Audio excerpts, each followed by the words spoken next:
بسم الله الرحمن الرحيم الحمد لله رب العالمين والصلاة والسلام على رسوله الأمين وعلى آله وصحبه أجمعين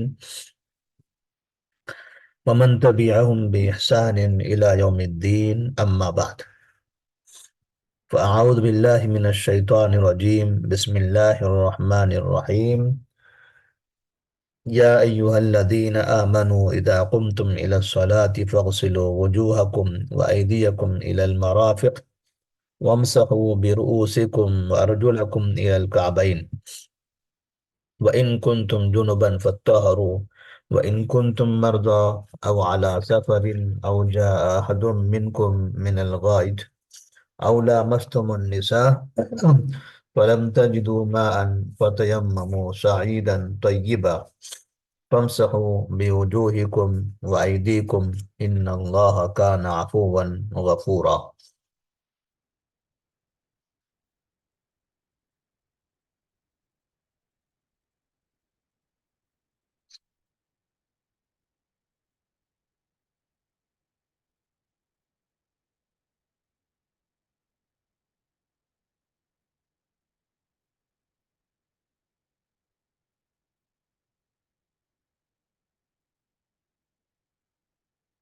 تیمم کے احکام تو آج کے درس میں انشاءاللہ تیمم کے مسائل ہم پڑھیں گے۔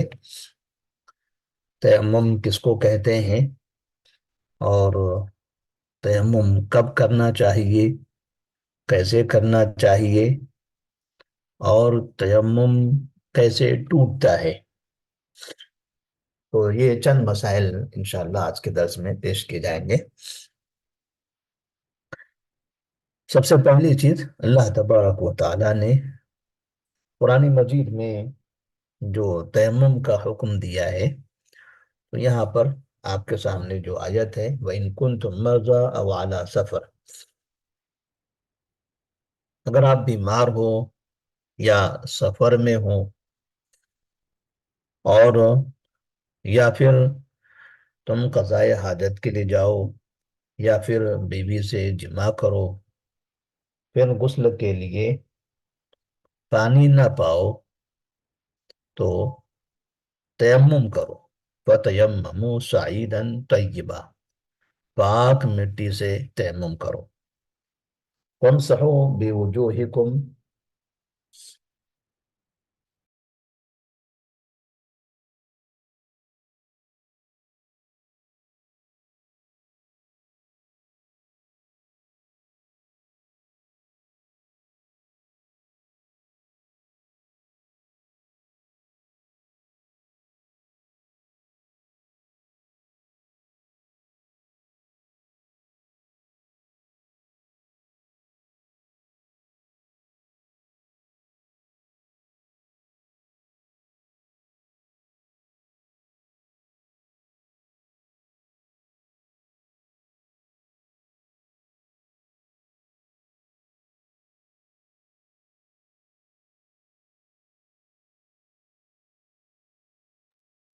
سر آپ کی آواز نہیں آ رہی ہے۔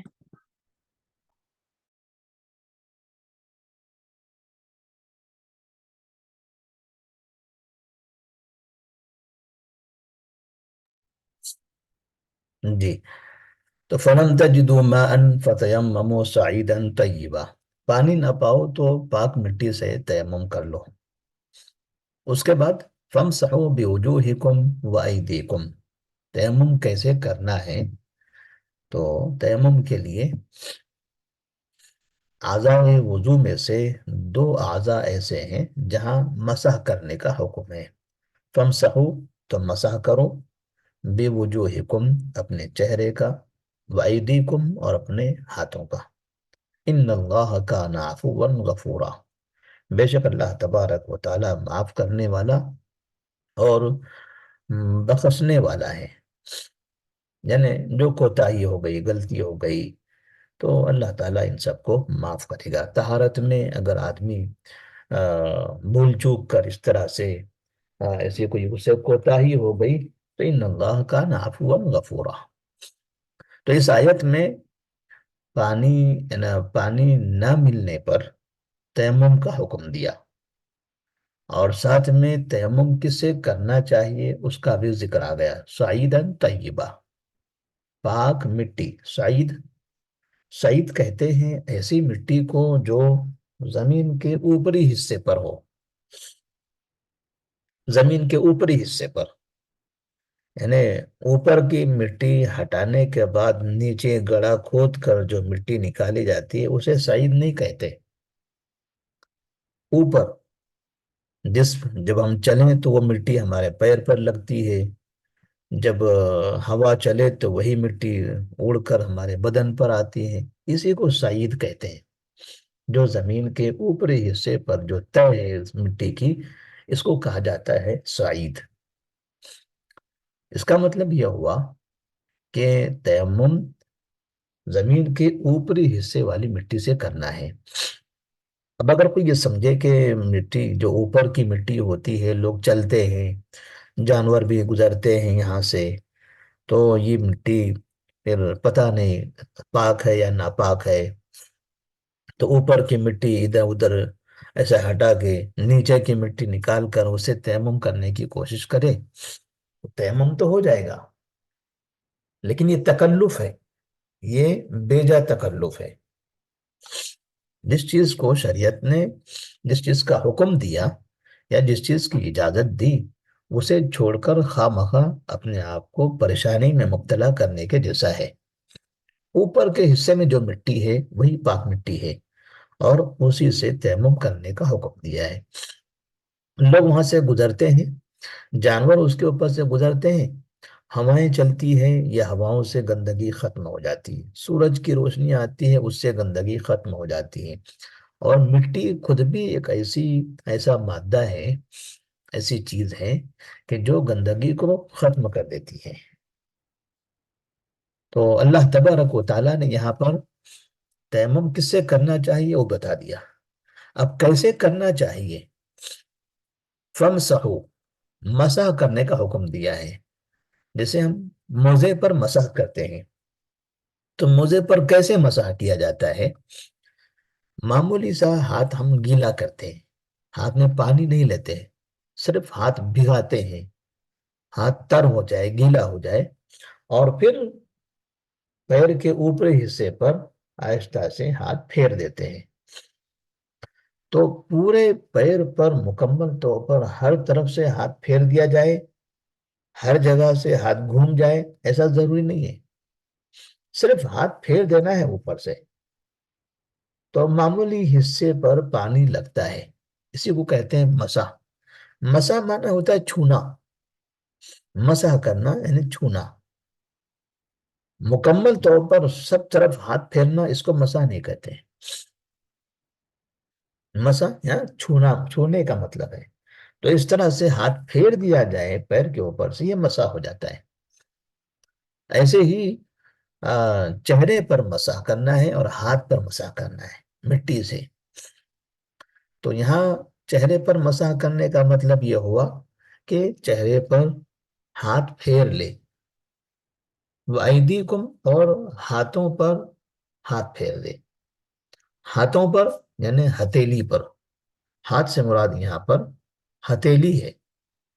ہتھیلی جب ہم مٹی پر ہاتھ مارتے ہیں تو ہمارا جو پنجہ ہے، ہتھیلی ہے، ہتھیلی کا سامنے کا جو حصہ ہے وہ حصے پر تو مٹی لگ گئی۔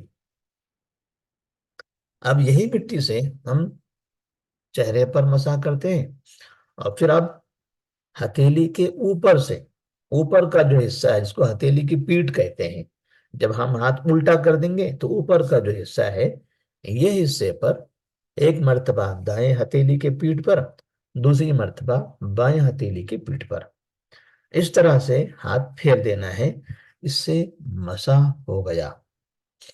یہ قرآن مجید کی اس آیت میں اختصار کے ساتھ واضح کر دیا گیا ہے۔ اب یہ کب کب کرنا چاہیے؟ بیمار ہو تب بھی کر سکتے ہیں، سفر میں ہو، بیمار ہو مطلب یہ کہ بیماری میں پانی نہیں ہے، یا بیماری میں پانی استعمال کرنے میں دشواری ہے، پانی استعمال کریں گے تو ایسی صورت میں نقصان دہ ہوگا، بیماری بڑھ جائے گی، موت کا ڈر بھی ہو سکتا ہے، یا سفر میں ہے، سفر میں ساتھ میں پانی نہیں ہے، یا پانی ہے مگر بہت تھوڑا سا ہے، پینے کا پانی ہے، اس سے اگر ہم نے وضو کر لیا تو پینے کا پانی ختم ہو جائے گا، پینے کے لیے پانی نہیں رہے گا، یا پھر ایسی جگہ پر پانی ہے کہ ہم گاڑی سے اتر کر وہاں نہیں جا سکتے، او جا احد منکم من الغائط، تو یہ دو وجہ ہیں، اور کس چیز پر واجب ہے؟ ناپاکی کی بنا پر۔ کون سی ناپاکی؟ چاہے وہ حدث اصغر ہو یا حدث اکبر۔ قضاء حاجت کے لیے تم جاؤ، قضاء حاجت کرنا، پیشاب پاخانہ، یہ حدث اصغر ہے۔ او لامستم النساء، یا تم اپنی بیوی سے جمع کرو، یہ حدث اکبر ہے۔ تو حدث اصغر پر بھی تیمم اور حدث اکبر پر بھی تیمم، تو دونوں پر بھی تیمم ہی ہے۔ تو دو طرح کی ناپاکی ہے، ایک حدث اصغر، دوسرے حدث اکبر۔ تو ان دونوں حالتوں میں اگر پانی نہیں ملتا ہے تب ایسی صورت میں تیمم کر لینا ہے۔ تو یہ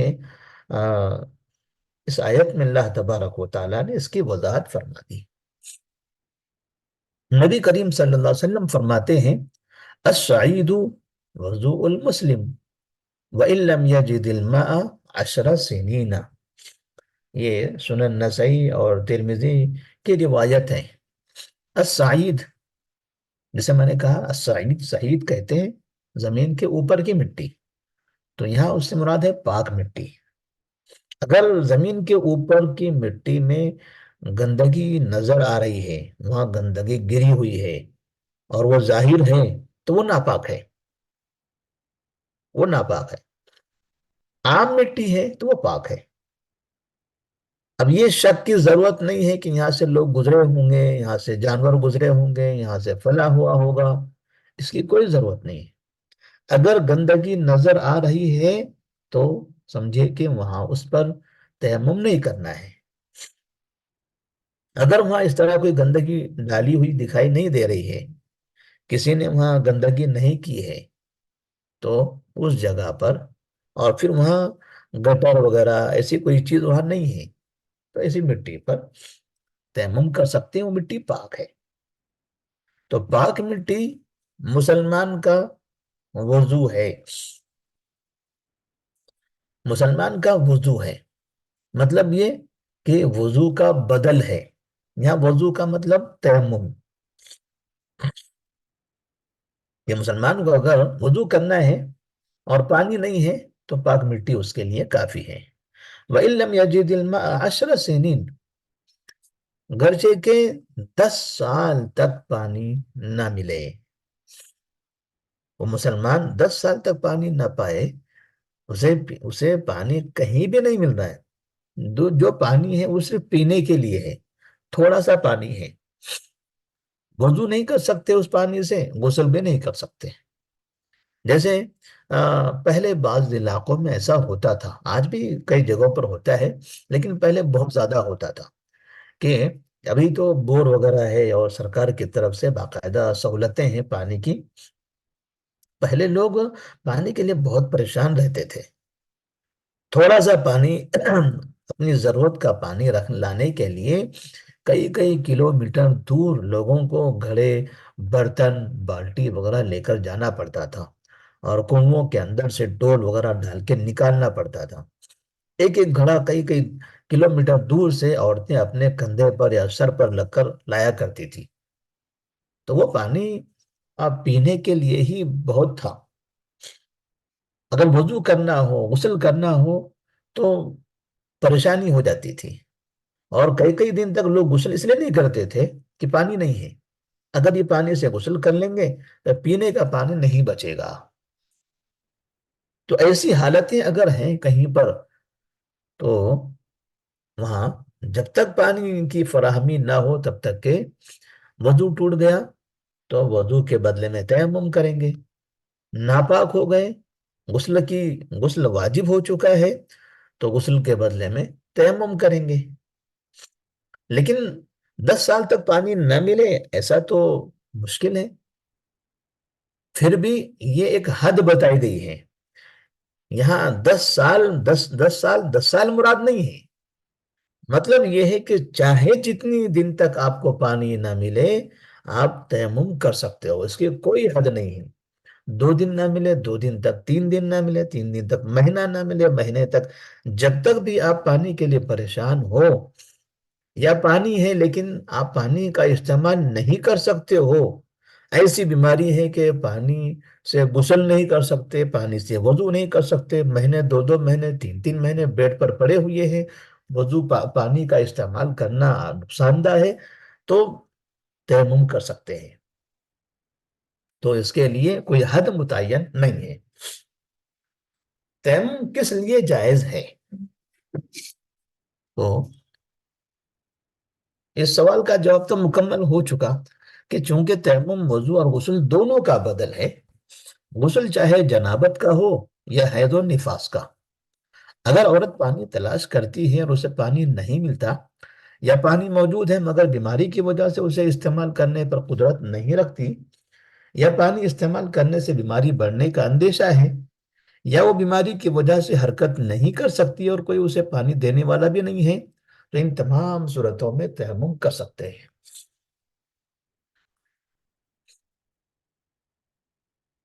تو بیماری کی وجہ سے تیمم کر سکتے ہیں جب بیماری میں پانی کا استعمال کرنا مشکل ہے، یا پھر پانی ہے لیکن پانی دینے والا کوئی نہیں ہے. آدمی بیڈ پر پڑا ہوا ہے اور قریب میں پانی رکھا ہوا ہے، لیکن وہ وضو کرنا چاہتا ہے اور پانی لا کر دینے والا کوئی نہیں ہے، تو وہ تیمم کر سکتا ہے. اسی طرح سے پانی ہے ہی نہیں، پانی تلاش کیا جا رہا ہے پانی نہیں مل رہا ہے، یا پانی ہے لیکن نکالنے کی طاقت نہیں ہے. تو کنواں ہے لیکن کنویں سے پانی نکالنے کے لیے ڈول نہیں ہے، یا پھر جہاں پانی ہے وہاں پر سانپ بیٹھا ہوا ہے وہاں نہیں جا سکتے ہم. ایسی کوئی بھی پریشانی ہے پانی تک پہنچنے، پانی حاصل کرنے یا پانی استعمال کرنے میں، تو ان تمام کے بدلے میں تیمم کیا جا سکتا ہے. اب تیمم کس سے کرنا ہے؟ وضو کرنا ہے تو وضو کے بدلے میں بھی تیمم، یا غسل واجب ہے تو غسل کے بدلے میں بھی تیمم.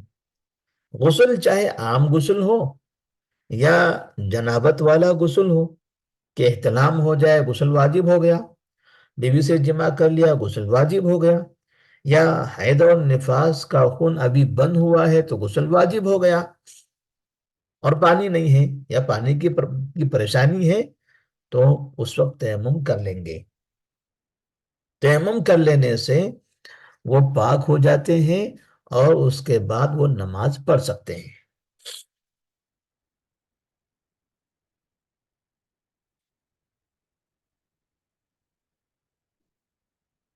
تیمم کا طریقہ کیا ہے؟ کیسے تیمم کریں گے؟ تیمم کرنا ہو تو تیمم کی نیت کرنی ہے. کیسے نیت کی جائے گی؟ نیت کرنے کے لیے زبان سے کچھ الفاظ استعمال کرنے کی کوئی ضرورت نہیں ہے. جیسے ہمارے سامنے مٹی ہے، ہم مٹی پر ہاتھ مار رہے ہیں، تو ہمارے دل میں ارادہ ہو کہ ہم یہ مٹی پر ہاتھ مار کے ہم جو چہرے پر ہاتھ کا مسح کریں گے، یہ حقیقت میں ہم تیمم کرنا چاہتے ہیں تاکہ ہم پاک ہو جائیں اور نماز پڑھ سکیں. تو ہمارے دماغ میں یہ چیز رہے، ہمارے دل میں یہ چیز رہے، اسی کو تیمم کہتے ہیں. اور بسم اللہ کہہ کر زمین پر زمین پر دونوں ہاتھوں کو مارے، اور اگر ہاتھ پر مٹی زیادہ لگ گئی ہے تو اسے پھونک لے تاکہ یہ زیادہ مٹی چہرے پر نہ لگ جائے. اور پھر اس کے بعد ایک مرتبہ چہرے پر مسح کرے اور ایک مرتبہ دونوں ہتھیلی کے پیٹھ پر مسح کر لے. اتنا کرنے سے تیمم ہو گیا. شروع میں بسم اللہ کہا اور ایک مرتبہ چہرے پر مسح کر لیا، ایک مرتبہ دونوں ہاتھ پر مسح کر لیا، تیمم ہو گیا. چہرے پر 3 بار مسح نہیں کرنا ہے، اور نہ ہاتھ پر 3 3 بار کرنا ہے، ایک ہی بار کرنا ہے۔ اور ہاتھ پر بھی صرف ہتھیلی کی پیٹھ پر کلائی کا جتنا حصہ ہے بس اسی پر، نیچے کا جو حصہ ہے تو یہ حصے پر تو مٹی لگ چکی ہے، اوپر کا جو حصہ ہے وہ باقی ہے، تو اوپر والے حصے پر ہاتھ پھیر لے، صرف ہاتھ پھیرنا ہے، پورا ملنا نہیں ہے کہ سب طرف مٹی لگنا چاہیے، ایسا ضروری نہیں ہے، صرف ہاتھ پھیر دینا ہے، اور وہ بھی صرف کلائی تک، کلائی کے اوپر نہیں۔ بعض لوگ کوہنی تک کے ہاتھ پھیرتے ہیں، درست نہیں ہے، صرف کلائی تک، اتنا اگر کر لیا تو یہ اس کا تیمم ہو گیا۔ تیمم کے سلسلے میں ایک مرتبہ عمر فاروق رضی اللہ تعالی عنہ کے سامنے ایک شخص آتے ہیں اور تیمم کے بارے میں سوال کرتے ہیں کہ میں ایک جگہ پر تھا اور جنوبی ہو گیا، ناپاک ہو گیا، تو اور پانی نہیں تھا، تو مجھے کیا کرنا چاہیے؟ عمر فاروق رضی اللہ تعالیٰ عنہ سے سوال کیا جا رہا تھا، جنوبی حالت میں پانی نہ ملے تو نماز کیسے پڑھی جائے گی؟ تو عمار بن یاسر رضی اللہ تعالیٰ عنہ وہاں پر موجود تھے، تو انہوں نے اس کے جواب میں ایک واقعہ سنایا۔ عمار بن یاسر رضی اللہ تعالیٰ عنہ عمر فاروق رضی اللہ تعالیٰ عنہ کو ایک واقعہ یاد دلاتے ہیں کہ ایک مرتبہ ہم اور تم کسی سفر میں تھے، اور اس سفر میں ہم جنوبی ہو گئے، آپ کو بھی غسل، آپ پر بھی غسل واجب ہو گیا، ہم پر بھی غسل واجب ہو گیا تھا، صبح ہو گئی تو ہم کو غسل کرنا تھا، مگر پانی نہیں ملا، نہ آپ کو ملا نہ ہم کو ملا۔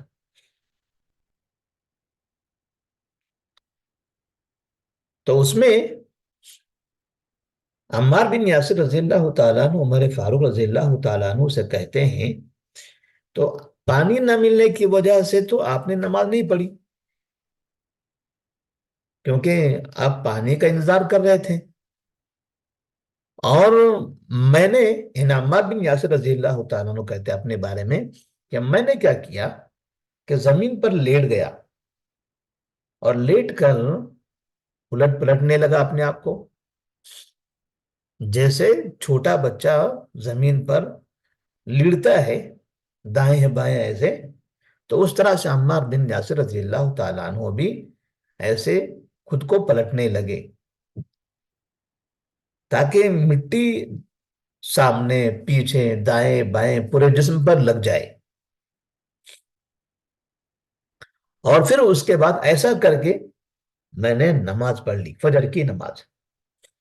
بعد میں جب نبی صلی اللہ علیہ وسلم سے اس بارے میں ہم نے آ کر اپنا واقعہ سنایا، تو نبی کریم صلی اللہ علیہ وسلم نے کہا تھا، انما کان یکفیک ان تقول بیدیک ہاکذا، تمہارے لیے کافی تھا کہ تم اپنے دونوں ہاتھوں کو زمین پر اس طرح سے مارتے، ثم ضرب بيديه الى الارض ضربة واحدة ثم مسح الشمال على اليمين وظاهر كفيه وجهه، اور پھر اس سے اپنے چہرے پر اور اپنے ہتھیلی پر مسح کر لیتے، تمہارے لیے اتنا ہی کافی تھا۔ تو عمار بن یاسر رضی اللہ تعالیٰ عنہ نے یہاں اس بات کی وضاحت کر دی اپنے اس واقعے سے کہ نبی کریم صلی اللہ علیہ وسلم نے ہمیں جنابت کے غسل پر تیمم کیسے کیا جاتا ہے وہ بتایا تھا، اور یہی تیمم وضو کا بھی تھا۔ تو مطلب یہ ہوتا ہے کہ جیسے وضو کا تیمم ہے ویسے ہی غسل کا بھی تیمم ہے، اور دونوں کا طریقہ ایک ہی ہے، بسم اللہ کہہ کر زمین پر ہاتھ مارنا ہے، مٹی زیادہ لگ جائے تو پھونکنا ہے، اور پھر چہرے کا مسح کرنا ایک مرتبہ، اور دونوں ہتھیلیوں کی ہتھیلی کے پیٹھ کا مسح کرنا ہے۔ اس طرح سے تیمم ہو گیا۔ کون سی چیز پر تیمم کریں گے؟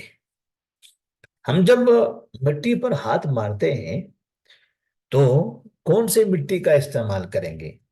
اللہ تبارک و تعالیٰ نے قرآن میں فرمایا فَتَيَمَّمُوا صَعِيدًا طَيِّبًا۔ یہاں لکھا ہے مٹی ہو یا ریت، سب جگہ جائز ہے،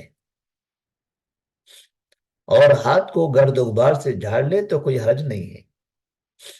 مٹی ہو یا ریت، ہر اس چیز پر مسح جائز ہے جس کا تعلق زمین سے ہے، یعنی جس کا تعلق مٹی سے ہے، زمین سے، چاہے وہ مٹی ہو، پتھر ہو، اینٹ ہو، ریت ہو، غبار ہو، سیمنٹ ہو، سیمنٹ بھی پتھر سے بنتا ہے، ڈھیلا ہو۔ تو اس طرح زمین سے جس کا تعلق ہے، جس چیز کا، ان تمام چیزوں پر تیمم مسح، ان تمام چیزوں پر تیمم جائز ہے۔ لکڑی، پینٹ، لوہا، یہ چونکہ یہ زمین کی چیز نہیں ہے،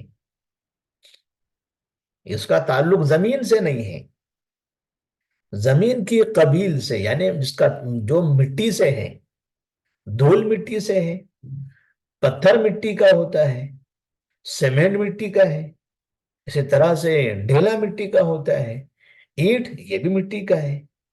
تو جو چیزیں مٹی کی ہیں ان چیزوں پر مسح یا ان چیزوں پر تیمم کرنا، تیمم کے لیے دونوں ہاتھ مارنا جائز ہے۔ اب ایسی دیوار جو لکڑی کی دیوار ہو یا لوہا ہو، ٹیبل ہے، تو ایسی چیزوں پر مسح درست نہیں ہے۔ ہاں، اگر لکڑی کا ٹیبل ہے، دھول پڑی ہوئی ہے اس کے اوپر، اس پر مسح کر سکتے ہیں کیونکہ دھول یہ مٹی سے ہے۔ اسی طرح سے دیوار پر پینٹ چڑھا ہوا ہے، کلر چڑھا ہوا ہے، وہ مٹی چلے گئی اندر، اوپر آ گیا پینٹ، کلر، تو یہ پینٹ پر تو تیمم نہیں کر سکتے، لیکن اگر اس کے اوپر پھر دھول پڑی ہے تو اس دھول پر تیمم کر سکتے ہیں۔ تو ہر ایسی چیز جس کا تعلق مٹی سے ہے اس چیز پر تیمم کر سکتے ہیں۔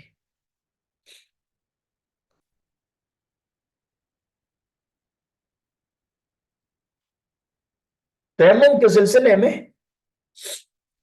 ہم نے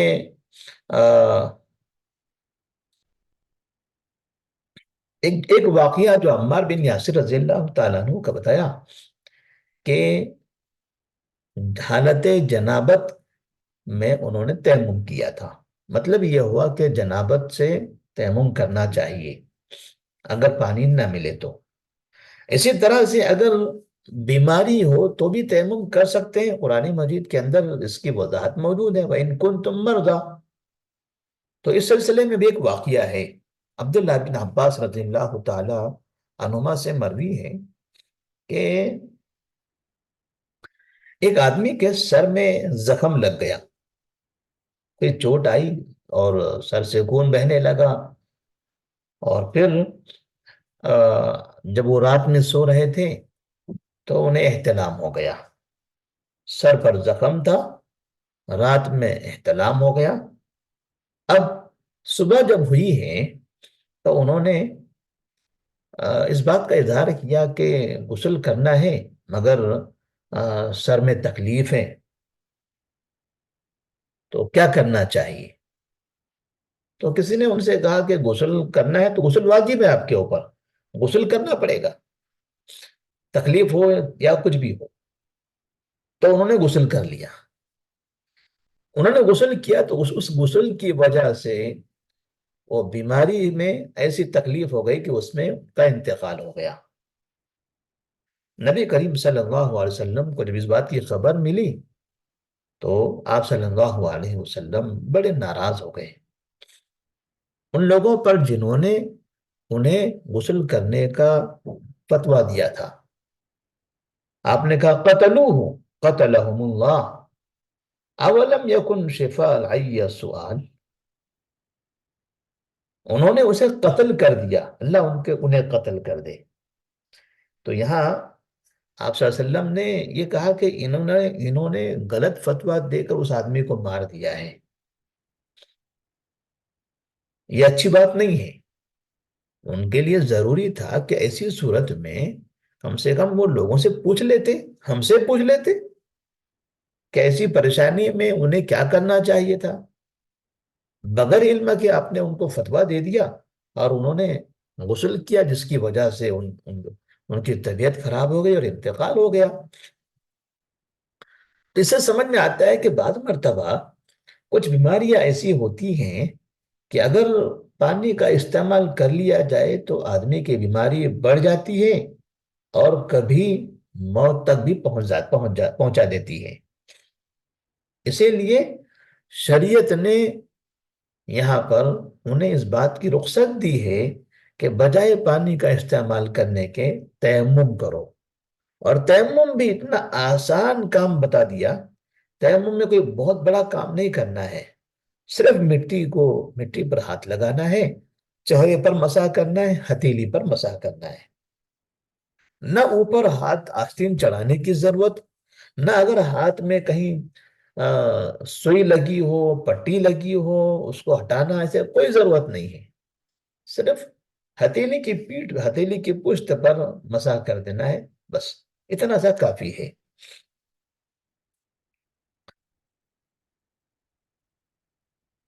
اس کے بعد نواقض تیمم. جب ہم کو یہ سمجھ میں آ گیا کہ تیمم کب کب کر سکتے ہیں، تیمم کیسے کریں گے، تیمم کرنے کا طریقہ کیا ہے، تو اب یہاں ہم یہ سمجھیں گے کہ ایک مرتبہ ہم نے تیمم کر لیا تو اب یہ تیمم ہمارا کب تک باقی رہے گا. جیسے ایک مرتبہ ہم نے وضو کر لیا تو یہ وضو کب تک باقی رہتا ہے؟ جب تک کہ وضو نہ ٹوٹے، چاہے حدث اصغر ہو یا حدث اکبر. حدث اصغر سے بھی وضو ٹوٹتا ہے، حدث اکبر سے بھی وضو ٹوٹ جاتا ہے. تو جب تک کہ وضو ٹوٹنے والی چیزیں نہ آئے تب تک کہ وضو باقی رہتا ہے. تو اسی طرح سے وضو کے بدلے میں یا غسل کے بدلے میں جو تیمم کرتے ہیں، یہ تیمم کب تک باقی رہے گا؟ ایک مرتبہ ہم نے تیمم کر لیا تو اس کا جواب یہ ہے کہ جب تک اس تیمم کے بعد حدث اصغر یا اکبر نہ ہو تب تک، جب تک وضو کی یا غسل کی ضرورت نہیں پڑتی تب تک کہ یہ تیمم باقی رہے گا. تو ہم مغرب کے تیمم سے عشاء کی نماز بھی پڑھ سکتے ہیں، ظہر کے تیمم سے عصر کی نماز بھی پڑھ سکتے ہیں، عصر کے تیمم سے مغرب کی بھی نماز پڑھ سکتے ہیں.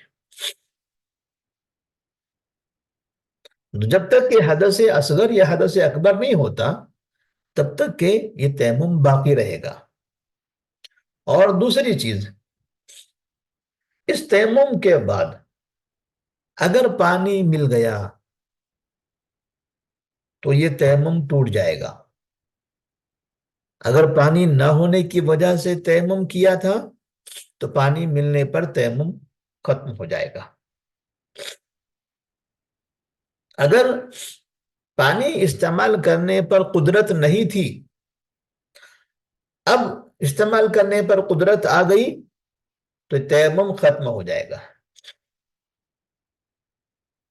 اسی طرح سے وہ بستر سے اٹھ نہیں سکتا تھا، پانی تک نہیں پہنچ سکتا تھا،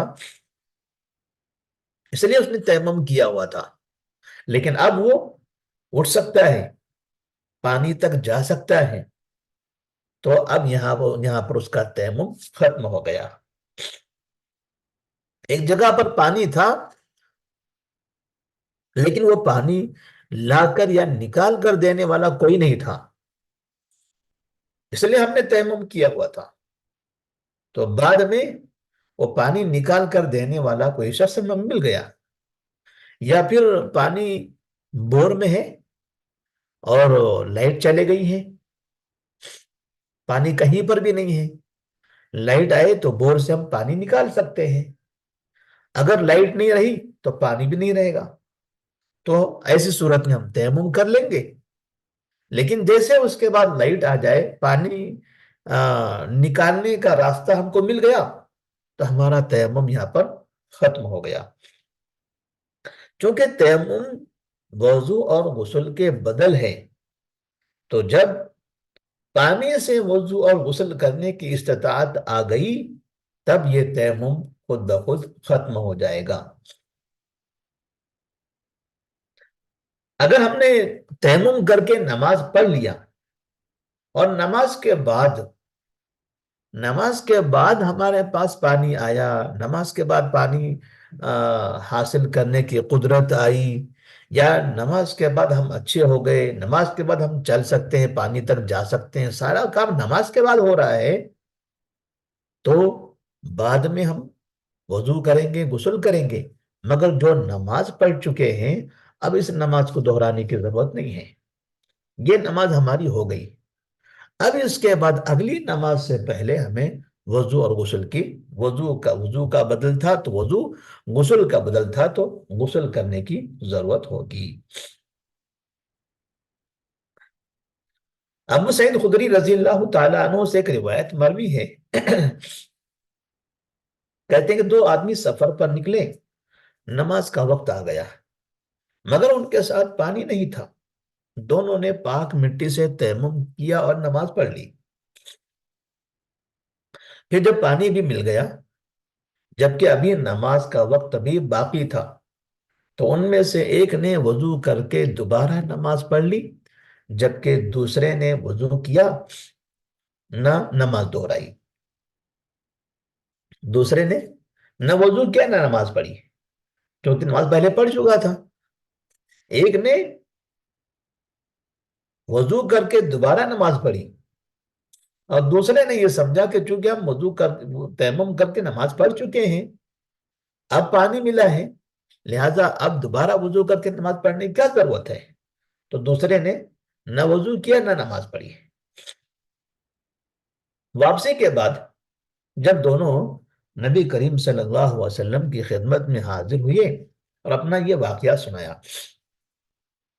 دو لوگ تھے، دونوں کا کام الگ الگ تھا، ایک نے نماز دہرائی دوسرے نے نہیں دہرائی، تو اب کون حق پر ہے، کس سے غلطی ہوئی یا کون صحیح پر ہے، تو آپ سے پوچھا گیا، تو آپ نے اس شخص کو جس نے دوبارہ نماز نہیں پڑھی تھی فرمایا اصبت سنہ، تم نے سنت کو پا لیا، تمہارا جو کام تھا وہ سنت کے مطابق ہوا، کیونکہ تیمم کر کے نماز پڑھ لینے کے بعد دوبارہ دہرانے کی ضرورت نہیں ہے، تو آپ نے دوبارہ نماز نہیں پڑھی، نماز نہیں دہرائی، لہذا آپ کا یہ کام سنت کے مطابق ہو گیا، ایسا ہی ہونا چاہیے۔ اور جس نے دوبارہ پڑھ لیا تھا، جس نے وضو کر کے پھر پڑھ لیا تھا، تیمم کر کے ایک مرتبہ پڑھا، جب بعد میں پانی ملا تو وضو کر کے پھر پڑھ لیا، تو آپ نے ان سے کہا کہ لک اجرین، تمہارے لیے دو اجر ہے، ڈبل ثواب ہے تم کو، ایک تو تیمم کر کے جو نماز تم نے پڑھی تھی وہ نماز تمہاری ہو گئی، فرض نماز، پھر بعد میں وضو کر کے تم نے جو نماز پڑھی یہ تمہاری نفل ہو گئی، تو وہ فرض کا ثواب بھی ملا اور یہ نفل کا بھی ثواب مل گیا۔ لیکن یہاں مسئلہ یہ ہے کہ کیا ایسے شخص کو جس نے تیمم کر کے نماز پڑھ لی ہے بعد میں پانی مل گیا تو اسے نماز دہرانے کی ضرورت ہے یا نہیں؟ جواب یہ ہے کہ نہیں، اسے نماز دہرانے کی ضرورت نہیں ہے، پہلے جو اس نے تیمم کر کے نماز پڑھ لیا اس سے اس کا تیمم بھی ہو گیا، نماز بھی ہو گئی، اب جب پانی آیا ہے تو اب آگے کے لیے وضو کرے، آگے کے نماز کے لیے غسل کرے۔ تو یہ تیمم کے چند مسائل تھے، یہاں تک کہ ختم ہو جاتے ہیں۔ ابھی آپ کے پاس اس سلسلے میں کوئی سوال ہو تو سوال کر سکتے ہیں۔ السلام علیکم ورحمۃ اللہ وبرکاتہ۔